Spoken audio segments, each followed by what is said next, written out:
Hi friends, this is Corey from Alpenglowbasin Fiber Arts, and I am so excited to bring you this tutorial today. We will be making this really cute crochet wristlet keychain. It's called my Highline wristlet keychain if you are looking up the pattern on my Etsy or Ravelry shop. Today I'll demonstrate the keychain in this solid color. However, the pattern itself will go into detail on how to make the keychain in 2 tones or 3 tones if you like. And there's also instructions in the pattern that describe how you can change it up just slightly and add a leather strap at the bottom to hold onto your hardware and make it a keychain that's capped in leather. If you have tags that have your own custom logo on them, that's a great way to show off your business and advertise your business with those keychains as well. These work up so fast. I've gotten to the point where with a keychain like this that's solid and doesn't have the leather, this will take me slightly less than 15 minutes to work up. So for those of you that have markets, this is a fantastic market item, and I think they're going to sell really well. So to get started, I want to talk about materials. I'm going to be using Lion Brand 24/7 cotton. This is a very unique yarn. It is 100% cotton. It's mercerized, so it has really vibrant colors. It also has a bit of a sheen to it. It is a 4-weight yarn. I believe the yarn calls for a 4mm hook. Today I'm going to be using a Susan Bates G6 4mm hook.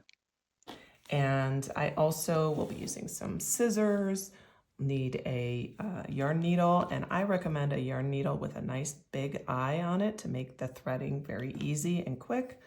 And then I use, obviously, a tape measure as needed. And then, of course, you're going to need a swivel hook clip with a D-ring on the end. And this is one that I purchased at Joann. They're also available at Hobby Lobby. They have some, I believe, at Michael's. I'll leave some links in the description below.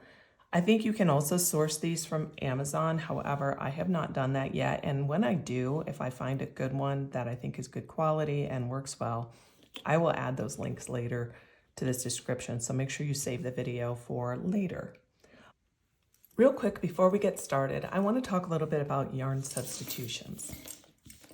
So this yarn is pretty unique. I'm not aware of another commonly available brand that you would find at a box store like Joann or Hobby Lobby that is a direct substitute for this. However, I have made these keychains in lots of different yarns. I love this one because I think it's very durable, has a nice tight twist in the cabling, and I really like it. I went on yarnsub.com, which is a great resource if you're looking to substitute yarns. And the closest match that I found was a brand by Taki, or a yarn by Taki. It's their Cotton Classic Light. It is also 100% mercerized, so it has that shininess, has very similar construction. So these, I would say, are a very good substitution, but beyond that, I don't know that you'll find one that's exactly like the 24/7 cotton. However, I have made these in other types of materials. I've used, this is Cotlin from We Crochet. It works up really nice. This is, I believe, I Love Cotton from Hobby Lobby, and it works up nice too. One thing you might notice though is that the twist is not as tight.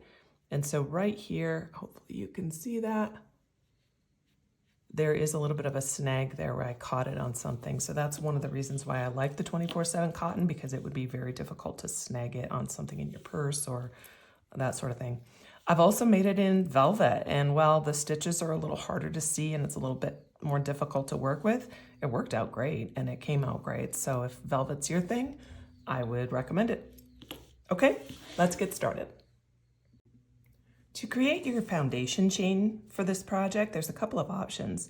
You can either go with a traditional chain where you just chain as many stitches as you need and then move on, or you can follow the method I'm going to show you here. And this one I really like for 2 reasons. One, it gives a nice, even, stretchy foundation chain.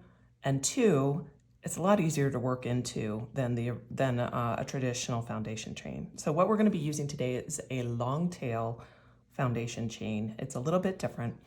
The trick with this one is you do have to know how long you want your chain to be before you get started, because you have to measure out some yarn to do that. That's the one disadvantage to this, but otherwise I absolutely love this foundation chain method, and I think I will be using it almost exclusively from now on, to be honest. So we are going to measure out about 26 inches of yarn for our tail. Okay, so I just have 8 inches measured out here.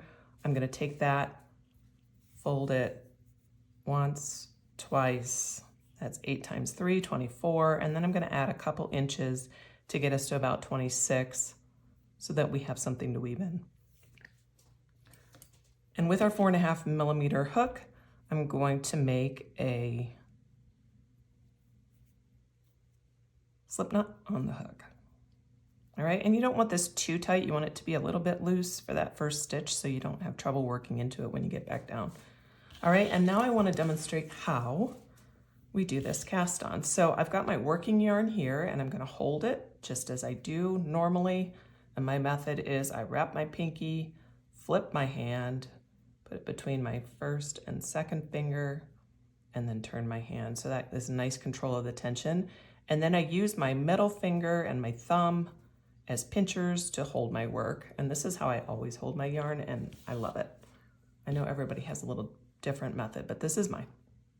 All right, to do this cast on, the way this works is we will take this long tail that we have in front of us, and we're going to put it over the top of the hook, and then we're going to grab the yarn in the knot at the bottom, kind of give it a little tug so you can get your yarn through there, or your hook through there, yarn over, and pull through both of those loops.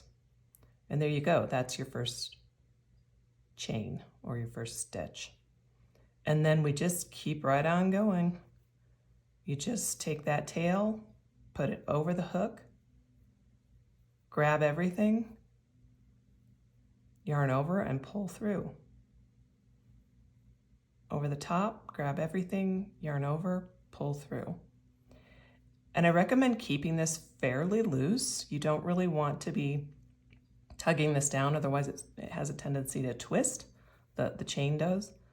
So you just go right ahead and keep throwing that tail over, yarn over, pull through, tail over, yarn over, pull through.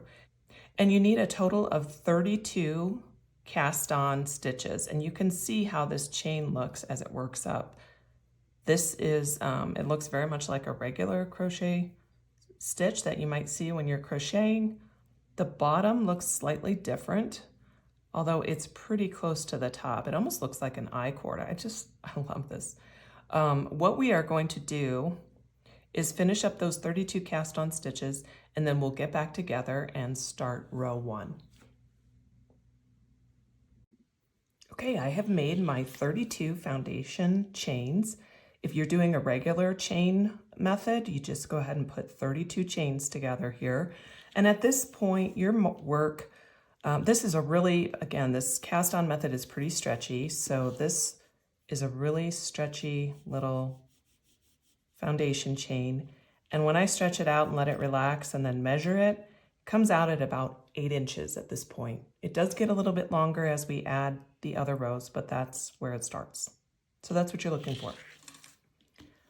So to start row 1, and did I mention that this is a 4-row pattern? So this works up so fast.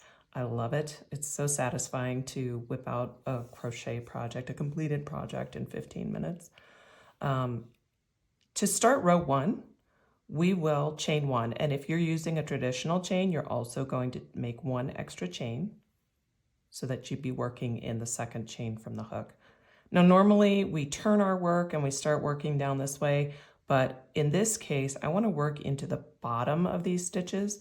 So instead of turning the work and working in this way, we're going to flip the work upside down, just like we would. And if you're doing traditional chain, I would work in the back bumps just like this. This is kind of like working in the back bumps, but you can see that there's actually 2 loops we're going to be going under when we insert our hook, okay? And then the other thing I'm going to do is I'm going to work right over the tail. This yarn has a little bit of friction to it, I would say. And so these tails really stay in well, even if I'm just going over the top of them. Plus it's a fairly tight crochet weave, I guess. So I have no problem crocheting over them. If you want to do a traditional weave in with several passes, you absolutely can do that. Just make sure you leave that tail there to do it. But for me, I'm just going to work right over this tail. And I'm going to work right into this first stitch. So I'm going to go into the stitch and I'll be going under 2 loops, yarn over, and I'm going to place a single crochet. Okay, there's my first stitch. And moving on to the next one, we're going to insert, working over the tail, just holding it back there. Yarn over, pull up a loop, yarn over, and pull through 2 loops to make another single crochet. And we're just going to keep going, and we'll make row 1 will be all single crochets. So when you get to the end of row 1, you will have 32 single crochets. Okay, so keep right on going and we'll meet up at the end and I'll show you row 2. Okay, we're at the end of row 1 and we have 32 single crochets. If you notice when I let go of the tail, it does have a tendency to want to twist a little bit. That will straighten out as we finish the project, so don't worry too much about that. I just wanted to show you quick that this project does grow a little bit in size. So we started out with an 8-inch chain and now we're up to about 9 inches here as I measure it out. I can't hold it and measure it at the same time. There we go. About 9 inches at this point. So you're on track if that's what your project's working up with. Okay, so now on to row 2. We will just simply chain 1 at the end of row 1 or at the beginning of row 2 and turn our work as we normally would. Now we're looking at the wrong side of the work.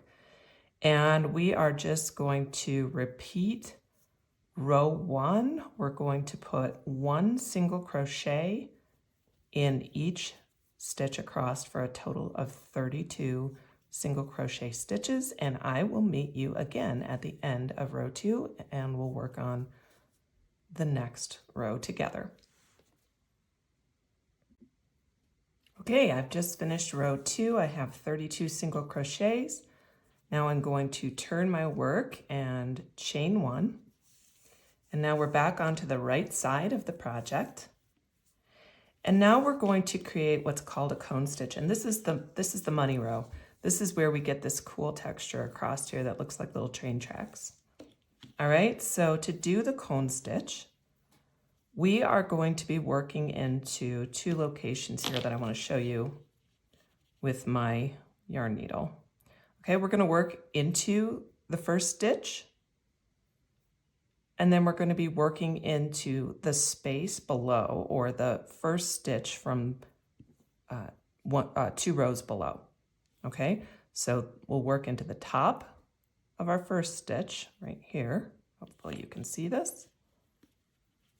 And then we'll be working into the top of the first stitch 2 rows below. Okay, and we'll do that like so.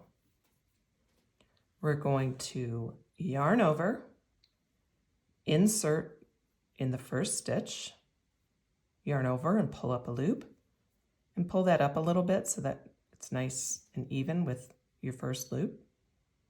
And then we're going to yarn over again, and we're going to insert into the first stitch from 2 rows below, yarn over and pull up a loop, and now you got to pull that up high so everything is nice and even at the top.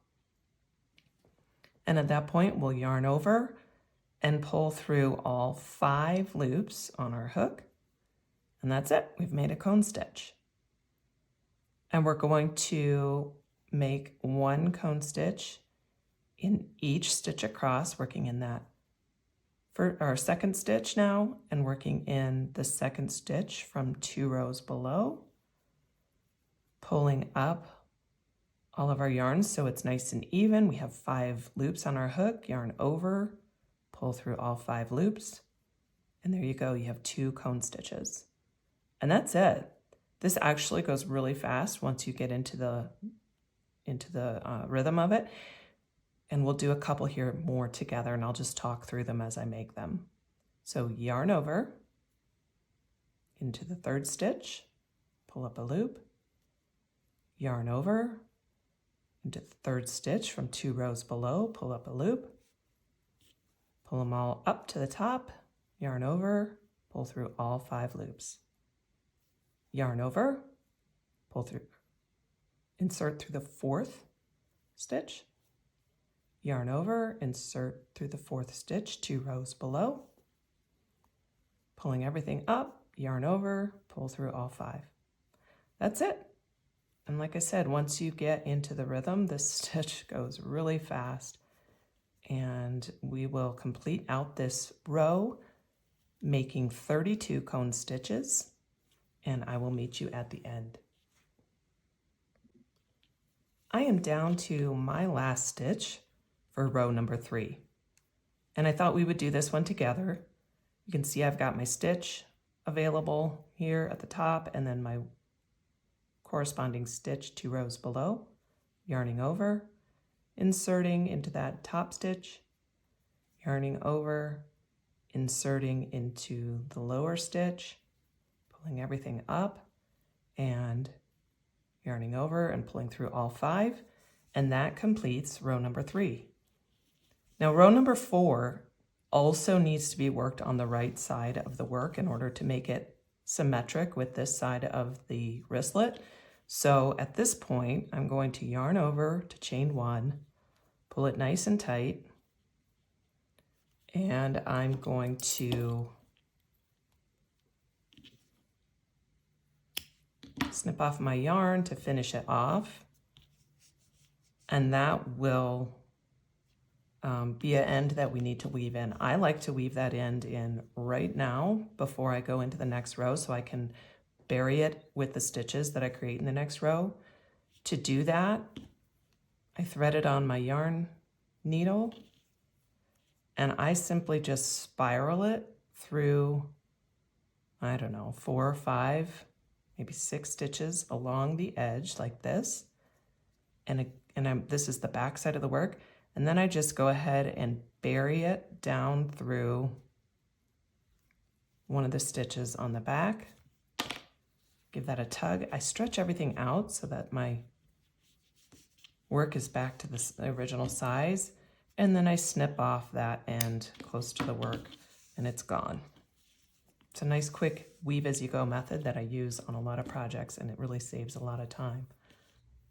All right, to start out row 4, I've got the right side of my work here, and I have placed a slip knot on my hook, and we're going to create a single crochet standing stitch to join on to the first stitch. To do that, we're going to insert our hook through the stitch, yarn over, pull up a loop, yarn over and pull through 2 loops, and that creates our first single crochet. And then the rest of this row is just 1 single crochet in each stitch across. Very easy. I did want to mention that the yarn color I'm using is the 24/7 cotton line. It's the amber color. I really like this color. It's a beautiful kind of burnt orange gold sort of color, and it's really very popular this year, and it's really on trend. I also wanted to mention that if you are enjoying this tutorial, I would really appreciate it if you give the video a like, subscribe to my channel, hit the bell so that you get notifications when I bring you more content, and I would be eternally grateful for that as I continue to grow my channel and bring you more videos like this. All right, so finish out row 4. We'll get back together to join our ends and install the clasp and finish up our project. See you at the end of this row. All right, I've got my 32 single crochets in the 4th row. Before I join the ends, I'm going to go ahead and weave in this tail at the other end.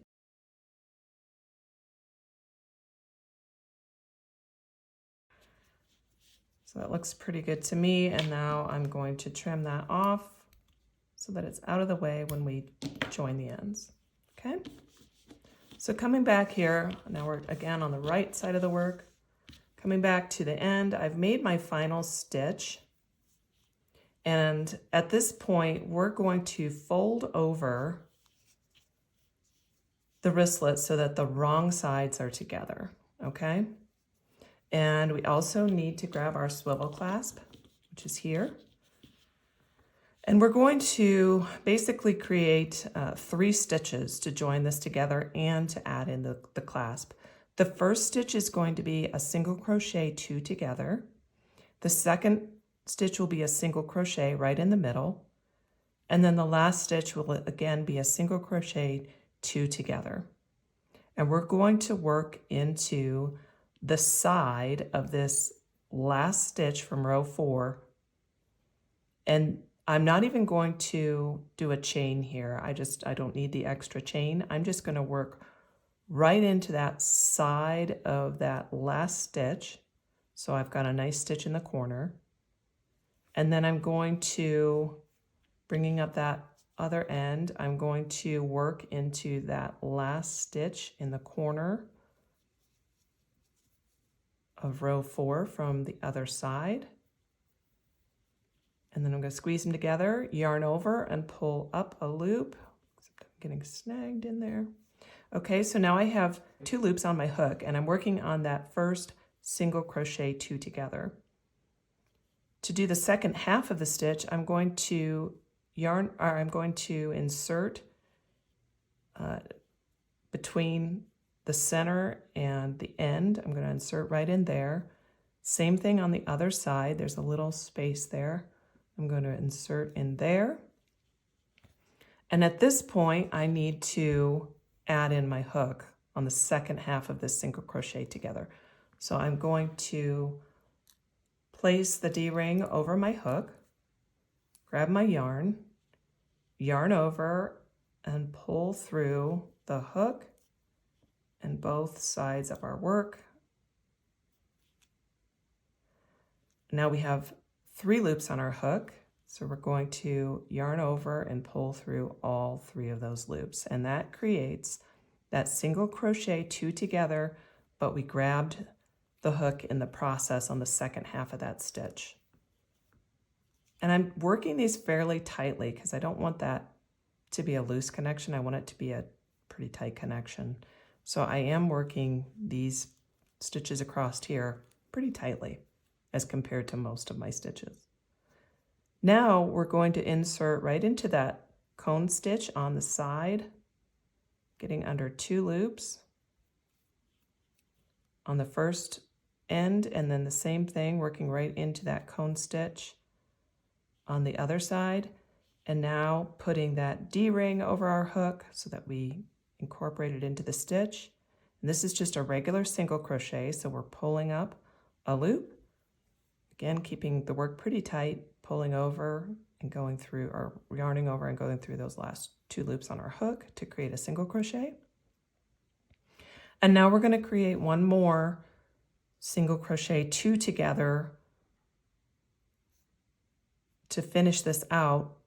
But this time we're going to snag the hook at the beginning of the single crochet 2 together. So going through both sides, through the D-ring on the hook or on the clasp, pulling up 1 loop, and now we're going to go into that end stitch of row 1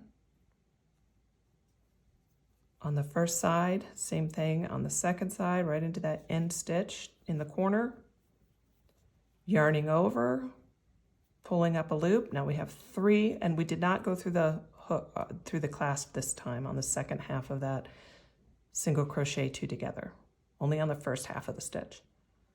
And then we yarn over, pull through all 3 loops on our hook, And that's it. Now we chain 1 to tighten that up.